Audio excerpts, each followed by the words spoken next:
Bem-vindo ao nosso ponto de encontro do estudo da Bíblia através da lição da Escola Sabatina cada semana. Você está inscrito no canal? Se ainda não estiver, se inscreva e vamos somar para que outras pessoas também possam, através de você, receber este conteúdo e crescer mais no conhecimento da palavra do Senhor. Nós estamos finalizando a lição deste trimestre, a lição do livro dos Salmos, mas já temos em mãos a lição do próximo trimestre, escrita pelo pastor Mark Finley. E o tema geral é o grande conflito. Essa lição você não pode perder, não pode ficar sem este manual para o estudo semanal e diário da palavra do Senhor. A lição 12, adoração para toda a vida. E o verso para memorizar está no Salmo 104, verso 33. Cantarei ao Senhor enquanto eu viver. Cantarei louvores ao meu Deus durante a minha vida. A Bíblia nos fala no Salmo 115, no verso 17, o seguinte: os mortos não louvam o Senhor, nem os que descem à região do silêncio. Então o louvor, a adoração, o cantar, o adorar está para nós que vivemos. E o que entendemos deste verso? Que enquanto nós vivemos, somos chamados a louvar ao Senhor. O salmista aqui, ele traz neste verso o resultado da contemplação das maravilhas do Senhor. E isso desperta em sua mente um desejo de louvar a Deus para sempre. Aquele que tem algum senso apropriado da grandeza, da majestade e glória de Deus, pretende louvá-lo para sempre. Isso é adoração. E o objetivo de nossa adoração é honrar o nome do Senhor, Deus Todo-Poderoso. Não é trazer glórias para nós, mas para Deus. Podemos definir a adoração como a resposta da criatura às dádivas do Criador. Deus nos concedeu e concede muitas bênçãos, e a maior de todas elas é a vida e a salvação em Cristo Jesus. Isso deve despertar em nós gratidão, de maneira que nós proclamemos às outras pessoas as maravilhas de Deus.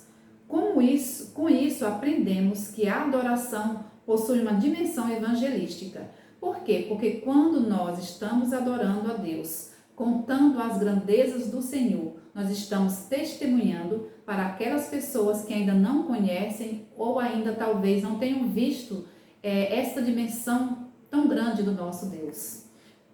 Quando testemunhamos, estamos adorando e pregando o Evangelho.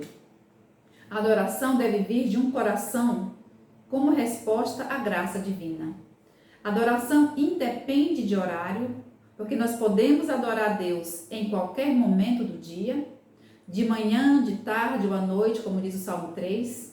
E também a adoração independe da localização geográfica.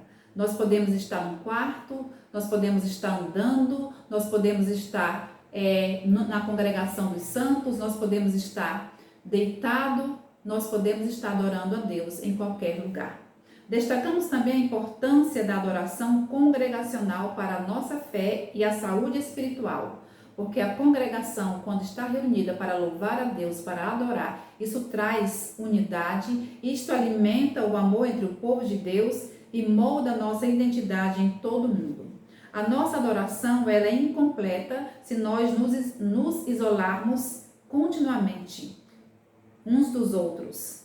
Então, a adoração ficou para que nós possamos praticar de forma individual e de forma coletiva. Há crescimento quando ela é de forma coletiva.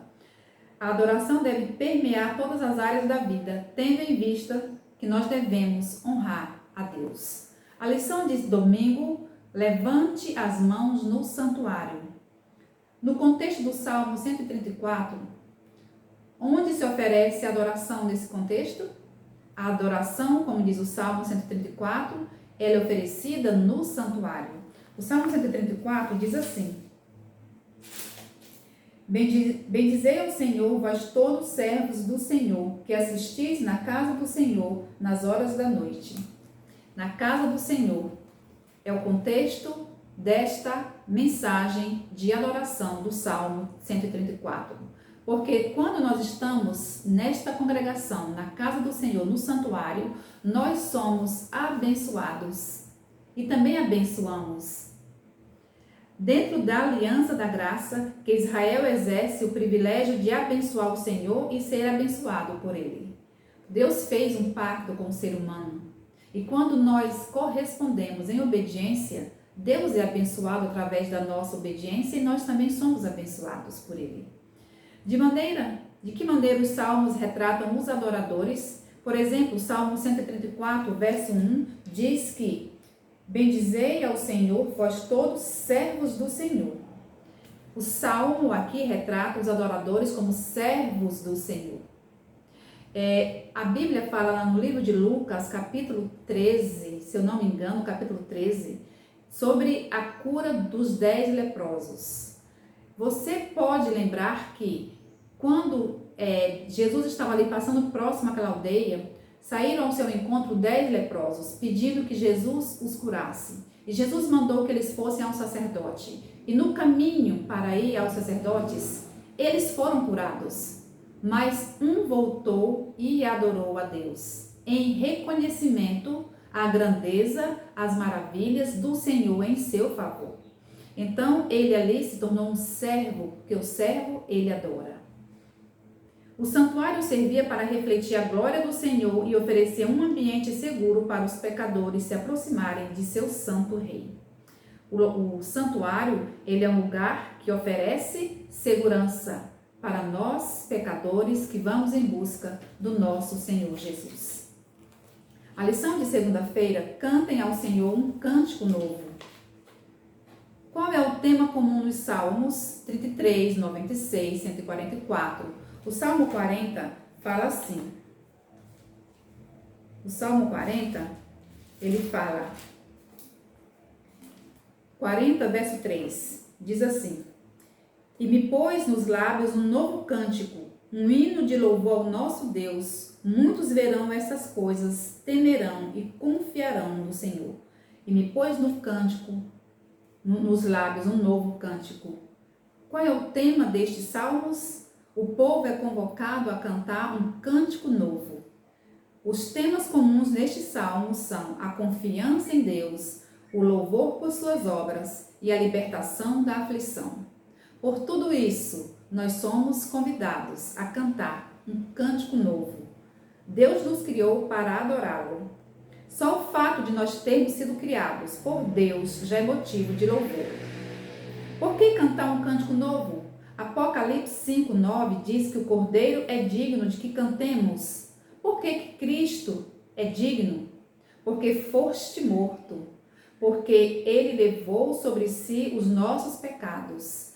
Cristo, o Cordeiro, é digno de ser louvado, de que nós cantemos louvores a ele, porque houve uma substituição real do justo que é Cristo em lugar do injusto que somos nós, para que nós pudéssemos ser conduzidos a Deus.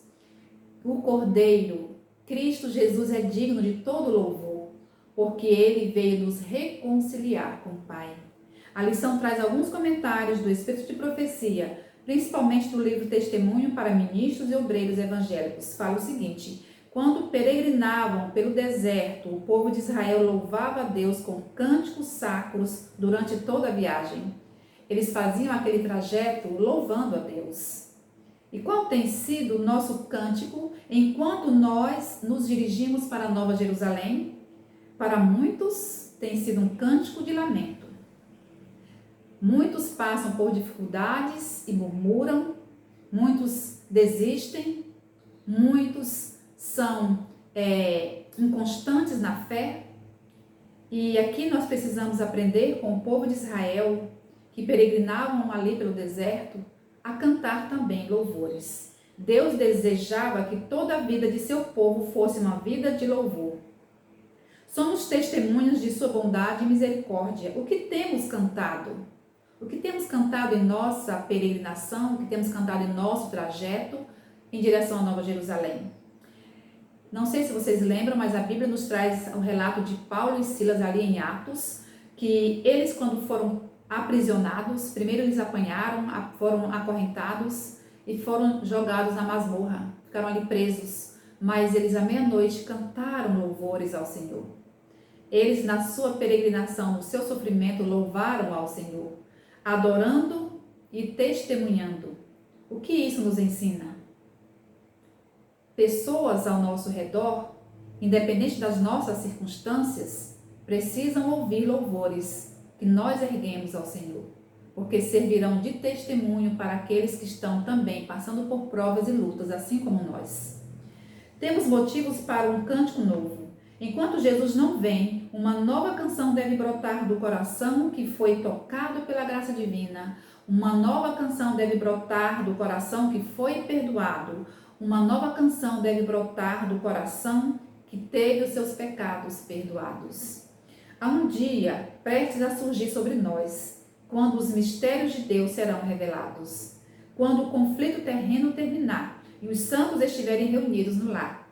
Nosso primeiro tema será o cântico de Moisés, o servo do Deus vivo. Quando o povo de Israel passou pelo Mar Vermelho, eles em seguida cantaram um cântico novo. Um cântico de livramento, de liberdade, de libertação. O segundo tema será o cântico do Cordeiro, o hino de graça e redenção. Todos se unem nesse cântico de Moisés e do Cordeiro. É novo cântico, pois nunca antes tinham sido cantados no céu. O livro O Grande Conflito nos fala, ali no capítulo sobre o livramento dos justos, que quando Jesus vir nos buscar, que nós chegarmos na Nova Jerusalém, nós vamos receber das mãos do Criador, das mãos de Jesus Cristo, nosso Salvador, uma harpa para nós tocarmos. Eu aqui não sei tocar nenhum instrumento. Não sei se você sabe tocar algum tipo de instrumento. Mas quando nós chegarmos aos céus, além de recebermos a coroa da vitória, recebermos uma pedrinha branca com o nosso novo nome, as palmas também vamos receber. E vamos receber uma harpa para tocar.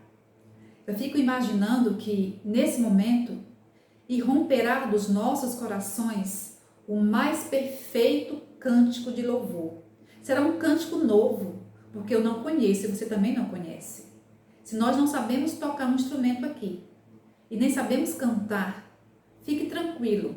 Se nós permanecermos fiéis a Cristo até o fim, receberemos esta harpa das mãos de Cristo, harpas de ouro, para nós tocarmos e cantarmos um cântico novo, um cântico da vitória, um cântico que com certeza encherá os céus com muita alegria. A lição de terça-feira: Senhor, quem habitará no teu tabernáculo?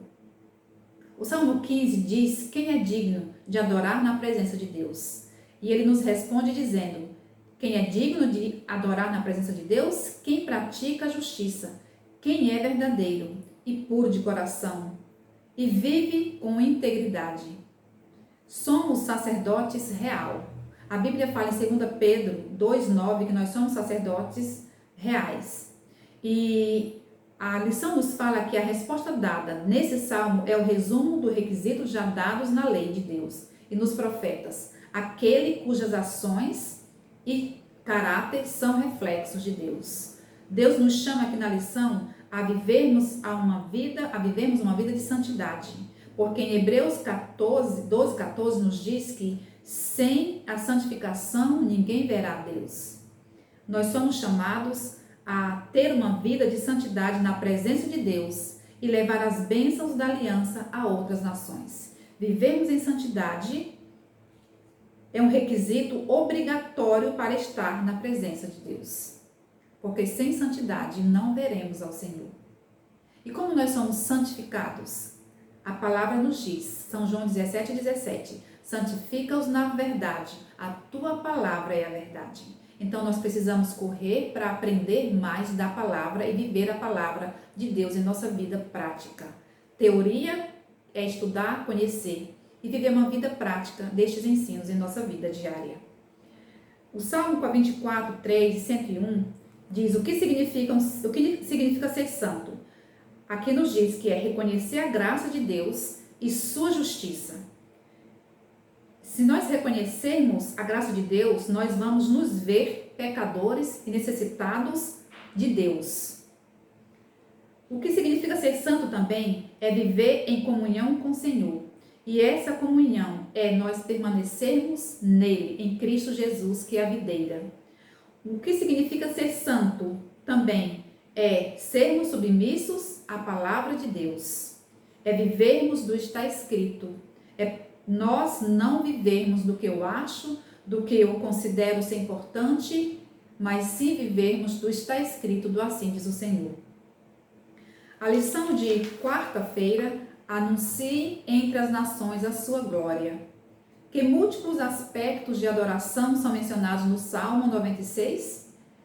A adoração inclui cantar ao Senhor, louvar o seu nome, proclamar a sua bondade e grandeza e levar ofertas ao seu templo.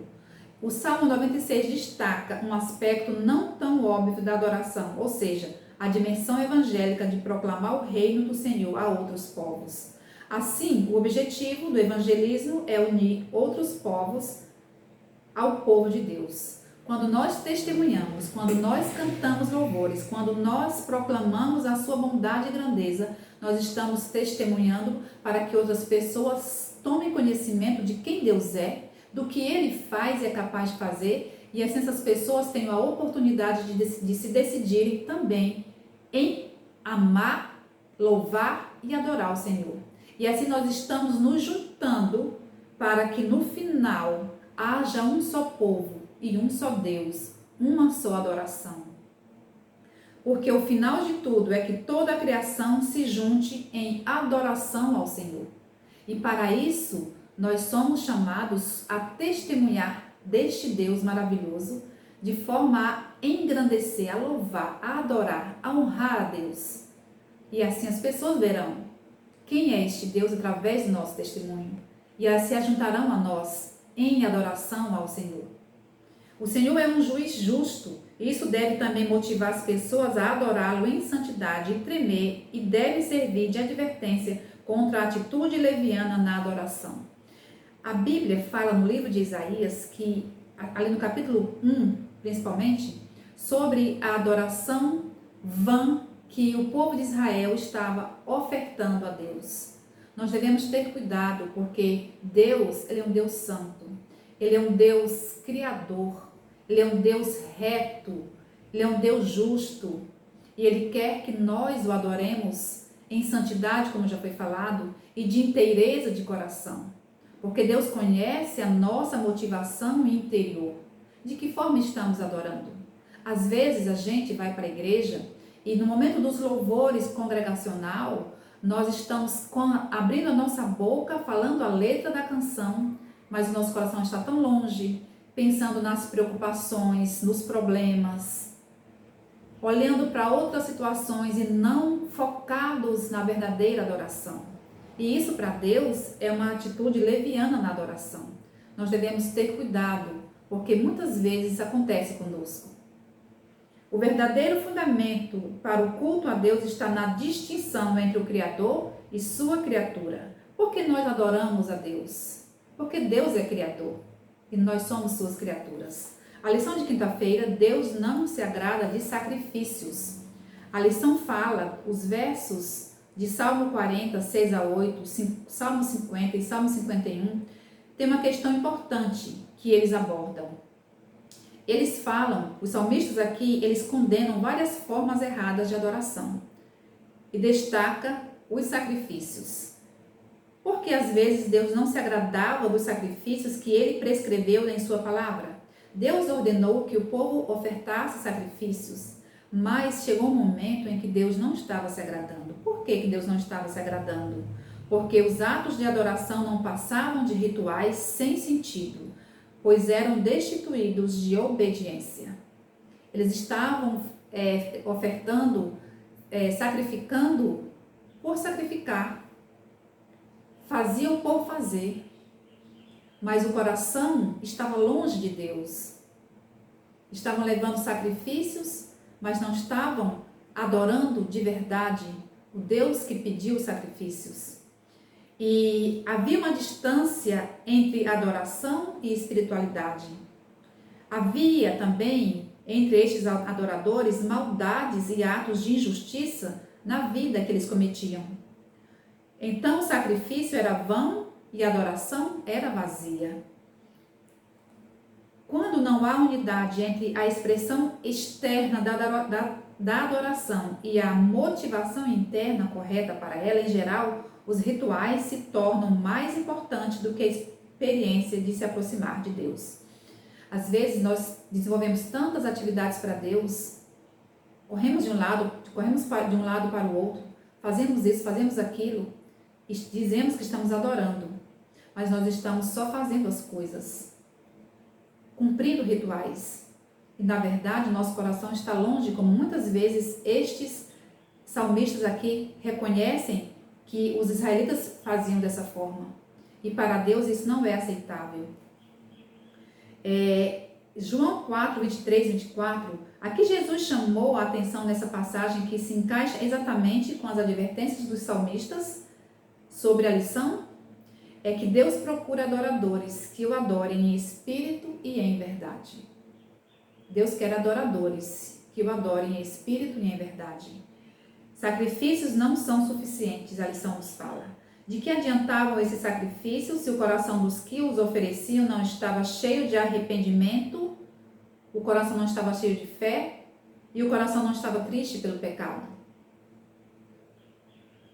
Somente quando acompanhados de arrependimento e sincera ação de graças, os sacrifícios de touros poderiam agradar a Deus como sacrifícios de justiça. É uma incoerência nós dizermos uma coisa e fazermos outra. Deus não se agrada desse tipo de adoração. É tempo de nós repensarmos de que forma estamos adorando, de que forma estamos sacrificando. Será que a nossa motivação interna está correta? A lição ainda na sexta-feira nos fala, tem uma citação do livro Profetas e Reis que fala o seguinte: embora Deus não habite em templos feitos por mãos humanas, Ele honra com sua presença as assembleias de seu povo. O Senhor prometeu que quando seus servos se reunissem para buscá-lo, reconhecendo seus pecados e para orar uns pelos outros, Ele se reuniria com eles por meio do seu Espírito Santo. Mas os que se reúnem para adorá-lo devem abandonar tudo que é mal. Se não o adorarem em espírito e em verdade, na beleza da sua santidade, o culto será sem valor. Sobre esses o Senhor declara: este povo honra-me com os lábios, mas o seu coração está longe de mim, e em vão me adoram. Que este não seja o entendimento de Deus sobre nós. Que nós possamos buscar estar adorando de forma pessoal, individual, com inteireza de coração, com arrependimento, com fé e obediência. E quando estivermos juntos em comunidade, também elevarmos a nossa adoração ao Senhor em espírito e em verdade. Nós fomos feitos para adorar. Adorar quem? De que maneira? Adorar a Deus e da maneira que Deus requer. E no meio dessa adoração, o fator principal é a obediência. Que o nosso coração se curve diante deste Deus, reconhecendo as suas grandezas, as suas maravilhas. E o nosso coração se incline em arrependimento, fé e obediência a Deus, com um coração puro, motivado, principalmente porque Deus é o nosso Criador. Que o Senhor nos abençoe.